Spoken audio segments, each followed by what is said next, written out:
La notion de recadrage en coaching.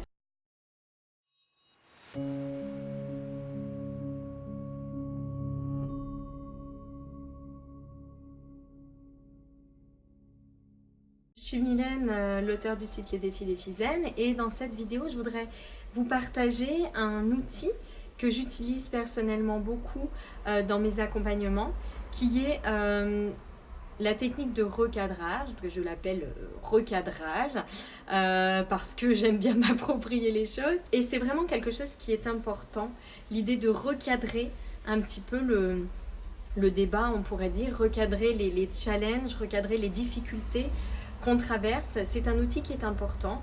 Sinon, on peut avoir tendance à exagérer les problématiques qu'on rencontre, à les généraliser et à en faire des affirmations, des croyances qui vont avoir tendance, si on se les répète et qu'on les intègre comme réalité, qui vont avoir tendance bien, à devenir réalité, qui vont avoir tendance à prendre forme, à s'incarner.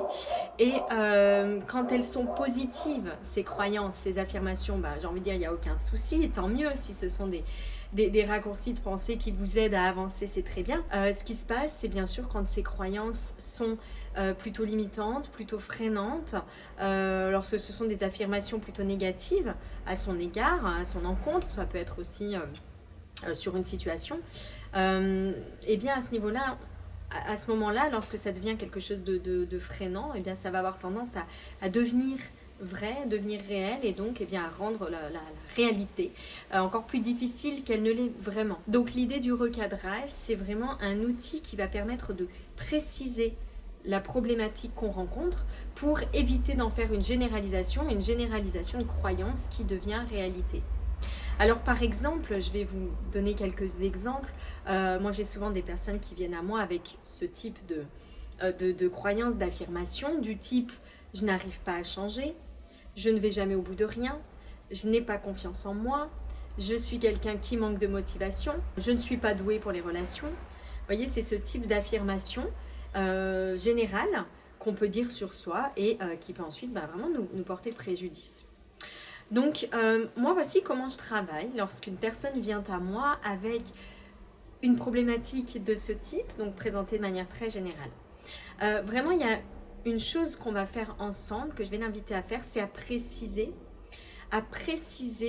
son affirmation. Alors, pourquoi est-ce que moi j'utilise cet outil? Parce que je suis convaincue, et je pense que c'est quelque chose dont vous êtes également convaincus, nous sommes des êtres bien plus complexes que cela.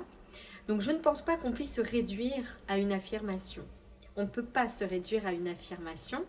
C'est vraiment mon point de vue, ma conviction.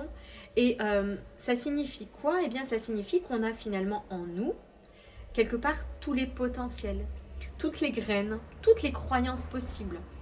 Je peux être convaincue que je n'ai pas confiance en moi, ou alors je peux aussi considérer que je suis une personne qui a confiance en elle. Et en fait, selon sur quoi on va porter son focus, eh bien selon ce qu'on va choisir, on va se créer une réalité différente, une réalité qui va venir confirmer cette graine de croyance qu'on a choisi finalement d'arroser, ce potentiel qu'on a choisi d'exploiter et de mettre en avant.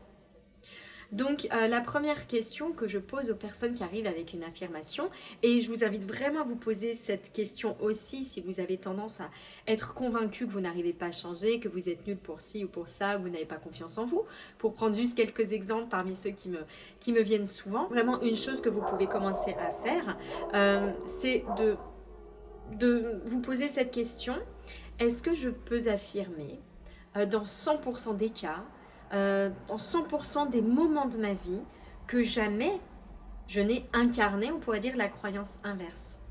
Si vous êtes convaincu que vous n'avez pas confiance en vous, est-ce que vous pouvez jurer que dans 100% des moments de votre vie, toutes les situations, tous les domaines, personnels, professionnels, relationnels, etc., vous n'avez jamais fait preuve de confiance en vous? Est-ce que vraiment vous pouvez l'affirmer? Bien entendu, la réponse est non. La réponse est non, puisqu'il est totalement impossible qu'à aucun moment de votre vie, dans aucune situation, dans aucun contexte, vous n'ayez fait preuve de confiance en vous. Donc une fois qu'on se rend compte qu'on ne peut pas dire oui dans 100% des cas, eh bien on réalise déjà, on prend conscience de ce qu'on est face à une croyance et pas à une affirmation qui nous représente réellement. Et donc à partir de là, quand on a pris conscience du fait qu'on est face à une croyance et pas face à, on pourrait dire, une réalité factuelle, vous voyez, quelque chose de vrai dans 100% des cas, à partir de là, on va pouvoir commencer à avoir mettre en place un processus d'arrosage de croyances inverses, c'est-à-dire arrêter de se répéter cette pensée-là et de lui donner vie, mais plutôt essayer de cultiver l'inverse. Cultiver l'inverse. Et pour moi, le recadrage, c'est vraiment cette idée de préciser une problématique. Préciser une problématique parce qu'en réalité, vous ne pouvez pas vous réduire à cette affirmation freinante, limitante-là. Si vous avez des affirmations qui sont positives, encore une fois, et qui vous aident à aller de l'avant, il n'y a aucun souci, gardez-les bien au chaud avec vous, continuez avec ça. Mais vraiment, l'idée, c'est quand vous avez le sentiment d'être freiné par quelque chose, de relativiser un maximum, donc de recadrer le débat. Dans quel domaine est-ce que réellement je fais moins preuve de confiance en moi? Dans quel domaine est-ce que, au contraire, je fais preuve de confiance en moi? Quel moment de ma vie est-ce que j'ai réussi à faire des choses? Voyez, relativiser un petit peu le sujet, le replacer dans un contexte précis, un domaine précis, une époque précise, une situation précise. Ça va vraiment vous permettre de prendre conscience de votre pouvoir de changement, de votre marge de manœuvre. Vous n'êtes plus ce manque de confiance. Ce manque de confiance, eh bien, il vous traverse parfois dans certains domaines, à certains moments, mais parfois, eh bien, vous êtes traversé par la confiance. Et quand on prend en compte, quand on prend conscience de ce qu'on a en soi, toutes les graines, et bien ensuite, donc on va dégager une responsabilité, une marge de manœuvre, une possibilité d'action qui va être, vous l'avez compris, d'arroser les graines inverses, celles qui nous font du bien et nous aident à avancer. Voilà un petit peu cet outil, cette notion de recadrage que j'utilise beaucoup en coaching. J'espère que ça va vous aider à relativiser les challenges, les problématiques, les affirmations limitantes que vous pouvez avoir à votre sujet. Je vous souhaite une belle fin de journée. N'hésitez pas à commenter cette vidéo si vous avez des questions et je vous donne rendez-vous bientôt pour une autre vidéo.